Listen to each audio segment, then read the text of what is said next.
O alerta da Defesa Civil por causa das chuvas que já provocam estragos no interior do estado. 2 municípios decretaram situação de emergência. Unidades de saúde lotadas de pessoas com sintomas de problemas respiratórios e começam a faltar alguns remédios contra a gripe nas farmácias. E a lei que proíbe fogos de artifício com barulho em Cuiabá. A partir de agora, no MT2.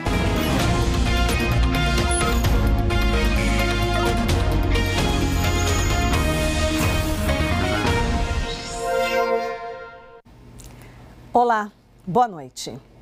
Em Rondônia é comum uma infração gravíssima de trânsito.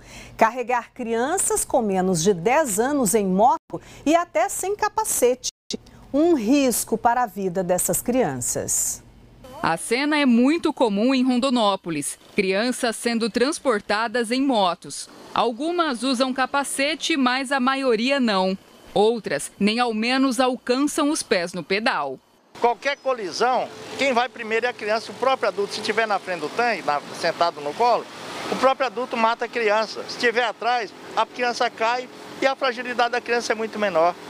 É muito maior do que a fragilidade do adulto, né? Acaba machucando mais a criança, acaba ferindo mais a criança. O Código de Trânsito Brasileiro trouxe algumas novas regras em 2021. A idade mínima para que crianças possam ser transportadas em motos passou de 7 para 10 anos de idade. O descumprimento é infração gravíssima, com multa e suspensão do direito de dirigir. Alguns pais dizem não ter outra opção, como a Jusileia, que é mãe de 4 crianças. Tenho consciência que é perigoso, né? Claro. Mas eu não tenho outra opção, né? É a minha única saída. E para quem se arrisca, o perigo é grande. E flagrantes não faltam. Esse menino, por exemplo, vai em cima do tanque da moto, com os pés apoiados no motor do veículo. Um risco. O secretário de Trânsito de Rondonópolis diz que o município não tem fiscalização suficiente para coibir essas irregularidades e pede mais consciência dos pais. O nosso efetivo, ele é pequeno para poder fazer frente a esse tipo de infração de trânsito. Então a gente pede a você pai, a você mãe, a você que é responsável por criança, que evite, não coloque criança entre você condutor e entre o passageiro. Muitas das vezes a gente até observa sem capacete. Mais de 14,5 toneladas de drogas foram apreendidas na região de fronteira do Brasil com a Bolívia, em território de Mato Grosso, ao longo deste ano. As ocorrências tiveram um aumento de 10% quando se compara com o mesmo período do ano passado. São muitas as tentativas que os traficantes encontram de trazer drogas da Bolívia para o Brasil.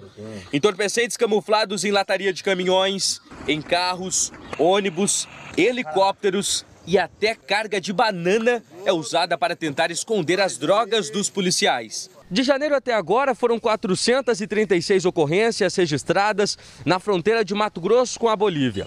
A maioria dessas ocorrências é tráfico internacional de drogas. Policiais do Gefron apreenderam, nos últimos 11 meses, pelo menos 14 toneladas de drogas, a maioria cocaína. Para a polícia, o fato de a cocaína ser produzida na Bolívia fomenta o tráfico no estado.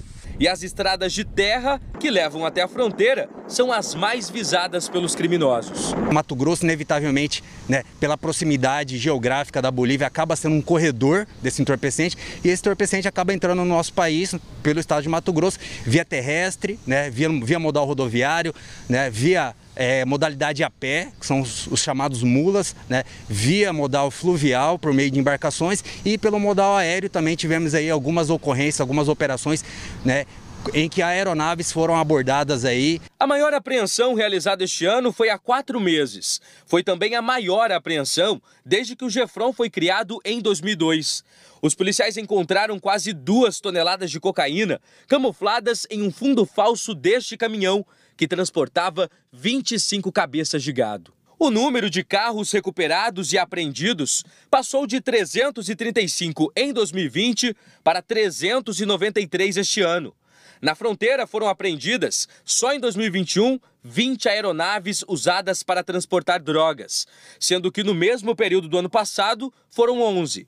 Ao longo do ano, 536 brasileiros foram presos na fronteira e 21 bolivianos. São pessoas que são recrutadas pelas organizações para transportar o entorpecente vindo da Bolívia e levar veículos, né, de diversas origens para o país vizinho. Para atender a demanda pela emissão da carteira de identidade, a Corregedoria Geral de Justiça, em parceria com a Polícia Técnica do Estado, autorizou 5 cartórios a emitirem um RG. O cartório do segundo ofício de Tangará da Serra é o primeiro do Estado a fazer a emissão do documento. Quando soube que o serviço estava disponível, Camila aproveitou para atualizar o documento. Ela comemora, já que antes o processo era bem mais demorado. Fica mais fácil, né, para a população, fica mais perto, porque era tudo mais longe, né? E uma burocracia tremenda para poder fazer uma simples RG. A emissão do RG, em alguns locais, já é conhecida a grande demanda e, sobretudo, a dificuldade de processar essa demanda. Então, esse termo de cooperação e a participação agora dos cartórios, né, extrajudiciais, vem como um ente colaborativo para tentar dar vazão a essa grande demanda e processar de uma forma mais célere esse serviço. Em outras cidades do estado, o projeto piloto, em parceria com a Politec, terá início no mês de janeiro. Mas em Tangará da Serra, o atendimento já começou. Em Tangará, Pontes Lacerda, Terceiro Ofício de Cuiabá, Barra do Garças e Rondonópolis, que fazem parte dos 5 cartórios que vão participar desse projeto piloto. O cartório do segundo ofício de Tangará da Serra é o primeiro do estado a fazer a emissão do RG para a sociedade. Unindo o útil ao agradável, Cleiton já iniciou o processo de emissão do registro do filho. Eu vim fazer já um documento aqui, registrar um documento e já trouxe ele para estar fazendo já o documento dele, já mais prático também. Eu cheguei aqui, já fui direto já aqui para o setor já para fazer já. O serviço começou a funcionar no município no dia 22 de dezembro. O cartório recolhe os dados e fotografia, realiza a captura da biometria e encaminha os dados via sistema de identificação civil à Politec. Em cerca de 30 dias, o documento é emitido. Os documentos necessários para a emissão do RG, os principais é a certidão de nascimento ou a certidão de casamento. E o governo de Mato Grosso lançou um programa que destina parte das vagas de estágio remunerado nos órgãos estaduais a estudantes inscritos no CAD Único, o Cadastro Único de Programas Sociais. O Natan Goulart, ao vivo, explica para a gente como é que vai funcionar. Oi, Natan, boa noite. Exatamente, Luzimar. Muito boa noite para você e a todos que nos acompanham. Olha só, atualmente o governo do estado de Mato Grosso conta com 5.000 vagas de estágio para 3 níveis diferentes, oferecendo bolsas. Olha só, bolsas que variam de R$ 650 para o nível médio, R$ 1.100 para o nível superior e R$ 2.000 para pós-graduação, que também inclui o auxílio transporte. Com o decreto, a medida alcança 2.000 vagas de estágio para estudantes inscritos em programas sociais. Outros 10% das vagas serão destinados a pessoas com deficiência e os 50% restantes serão em ampla concorrência. A seleção dos estudantes será por meio de um processo seletivo, com provas com conteúdo específico de acordo com cada área dos estudantes que concorrem a essas bolsas. A gente aproveita também para destacar que o decreto que criou este programa foi publicado no Diário Oficial do Estado do último dia 23. Lá os concorrentes, os participantes, terão todas as informações de como que vai funcionar este processo seletivo para essas 5.000 vagas de estágio em todo o estado. Luzimar. Muito obrigada pelas informações, Natan. Depois do intervalo, municípios aumentam a estrutura na rede de saúde para atender os casos de pessoas que lotam as unidades com sintomas de doenças respiratórias.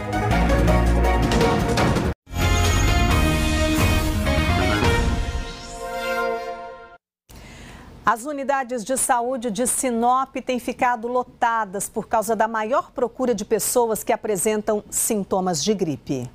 Apenas nos últimos 20 dias, houve um aumento de 20% na busca por atendimento médico. É dor de cabeça, febre e dor na garganta. É só sintomas gripais mesmo.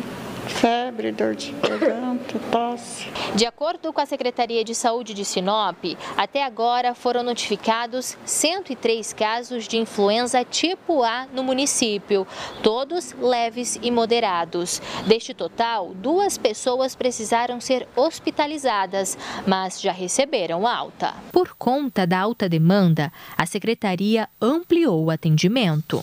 A gente aumentou o número de casos, de quadro de profissionais. Nós aumentamos o número de médicos na UPA, enfermeiros, toda a equipe, né? Mas além das orientações médicas, é preciso seguir as medidas já conhecidas, como o uso de máscaras e evitar aglomeração. A vacina da influenza, ela é uma vacina de campanha, então ela só vem uma vez por ano. A baixa procura pela vacina durante a campanha nacional de vacinação contra a influenza pode ter ligação com essa explosão de casos.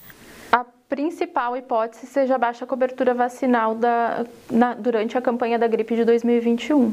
As pessoas acabaram dando prioridade para a vacinação para o coronavírus, para o Covid-19 e acabaram diminuindo a procura para a vacina contra a gripe. É importante participar de todas as campanhas de vacinação. A gente precisa realizar ela todos os anos, porque todos os anos os vírus do H1N1, do H3N2, eles sofrem mutações, como agora o que está acontecendo, né?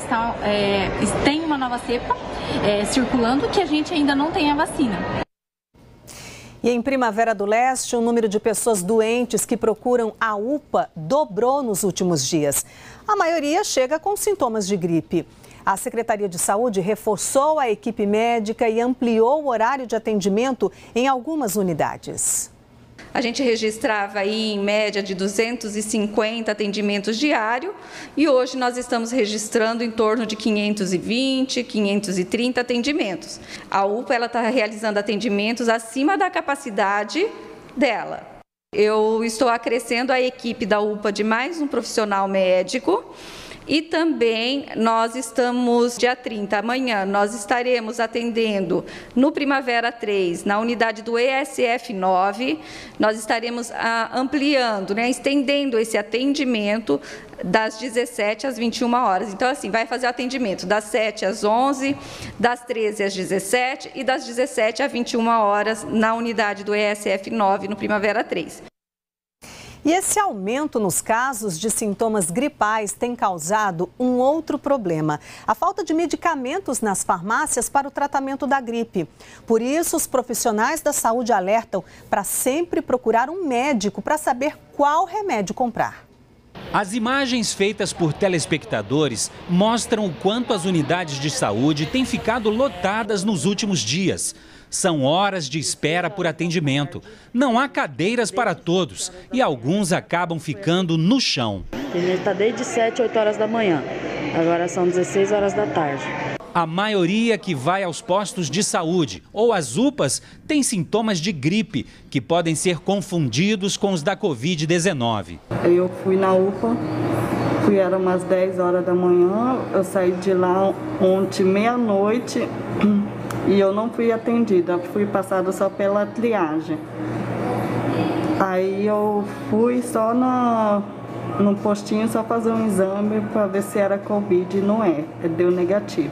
Como são doenças respiratórias, gripe e Covid têm sintomas semelhantes: febre acompanhada de tosse ou dor de garganta e pelo menos um dos seguintes sinais: dores de cabeça, nos músculos ou nas articulações. Em crianças são comuns coriza e nariz entupido. No caso da influenza, causada pelo vírus H3N2, existe ainda a possibilidade de síndrome respiratória aguda grave, que é a dificuldade ou desconforto para respirar. Na Covid-19, além de todos esses sintomas, é comum a perda do olfato e do paladar.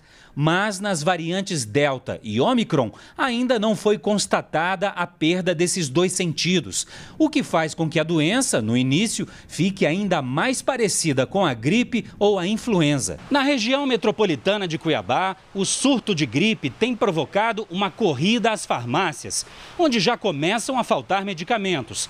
Os farmacêuticos alertam: com sintomas persistentes, é preciso buscar atendimento médico para fazer o tratamento correto. Procurem se orientar, saber o tipo de patologia que está tendo, leve, moderada, para poder não ter um consumo excessivo de medicamento. Esta infectologista afirma que o ideal é o paciente fazer o teste de Covid. Realmente, o diagnóstico diferencial só pode ser estabelecido por meio de exames. Então, o ideal é que as pessoas procurem, né, a unidade de saúde, o serviço de saúde, para que realizem o teste. Principalmente aquelas pessoas que têm comorbidades, né, que têm doenças pré-existentes. E agora a gente confere os dados da Covid em Mato Grosso, segundo o painel da Secretaria Estadual de Saúde. De ontem para hoje foram registrados 298 novos casos de coronavírus. Desde o início da pandemia, o estado confirmou 557.301 casos da doença e 14.052 mortes. Nas últimas 24 horas, foram registrados 2 óbitos por Covid aqui no estado. Do total de contaminados, mais de 541.200 pessoas estão curadas. Com relação aos dados da vacinação, há uma semana essas informações não são divulgadas em Mato Grosso. Segundo a Secretaria Estadual de Saúde, ainda por causa daquela instabilidade nos sistemas do Ministério da Saúde. Ainda falando em vacinação, a gente lembra que amanhã é o último dia do ano de aplicação das doses contra a Covid. Sexta-feira é ponto facultativo e os polos de imunização não funcionam. Em Cuiabá, o polo da Unic Beira Rio até amanhã está aplicando somente a segunda dose da Janssen. Segunda dose e reforço de outros imunizantes são aplicadas na UFMT e em 26 postos que funcionam em bairros e também em 3 comunidades rurais: Rio dos Peixes, Aguaçu e Nossa Senhora da Guia. A seguir, os estragos provocados pela chuva em cidades do interior de Mato Grosso e os transtornos enfrentados pelos moradores.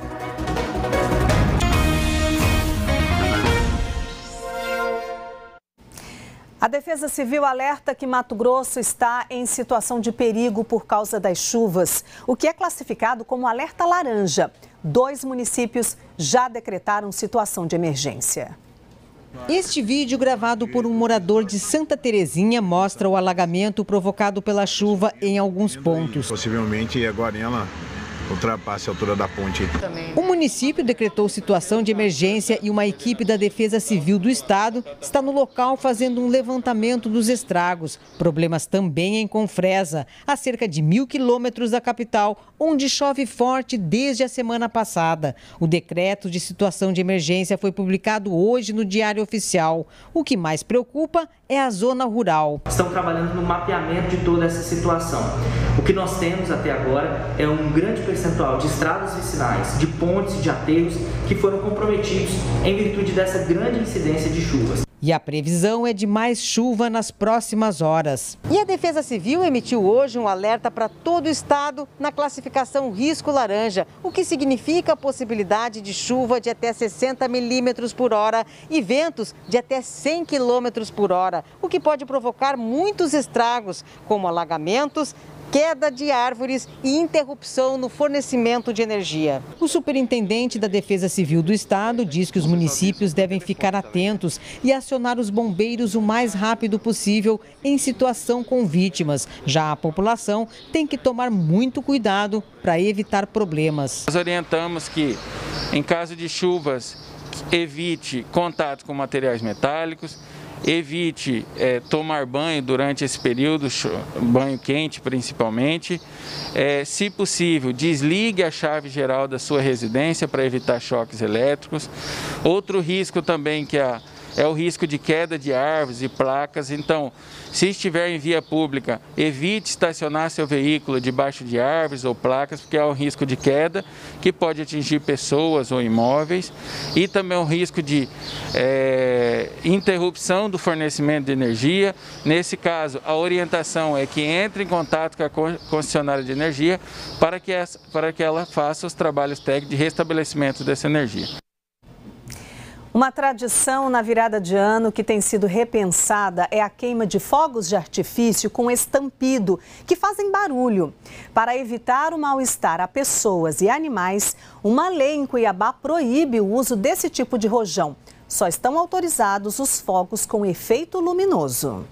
Mickey, de 4 anos, e Lindinha, de 6, ficam assustados e muito agitados toda vez que ouvem barulho de fogos de artifício. Neste Natal, o Mickey ficou tão desnorteado que acabou fugindo. A Laura, que está de 39 semanas de gestação, ficou desesperada. Eu passei quase mais de 6 horas sentada dentro do carro procurando o cachorro. Já cheguei em casa morrendo, fazendo zigue-zague na rua e andando, e para poder, eu até achei que ele tivesse entrado na casa de algum vizinho. Fui de vizinho a vizinho perguntar sobre ele e eu fui encontrar ele 5h40 da tarde. E o mesmo aconteceu com a Pretinha, de 9 anos. Muito barulho, entendeu? E ela ficou muito nervosa, acabou fugindo de casa, conseguiu escapar. E eu tô aqui numa luta danada, numa campanha para ver se eu consigo resgatar ela novamente. Infelizmente, situações como esta são frequentes nesta época do ano. Esta conselheira da ONG Bem-Estar Animal ajuda no trabalho de resgate de pets abandonados. A gente deixa de viajar, deixa de sair de casa por conta da proteção, né? Eu tive em casa já animais que pularam o muro, amigos que chegaram de viagem e o animal estava morto. Animais que ficam com reflexo, né, de epilepsia depois. Todos esses transtornos podem ser evitados se a lei que está em vigor em Cuiabá desde agosto for cumprida. A lei proíbe a soltura de fogos de artifício com barulho. A multa é de R$2.000 para quem for flagrado desrespeitando a legislação.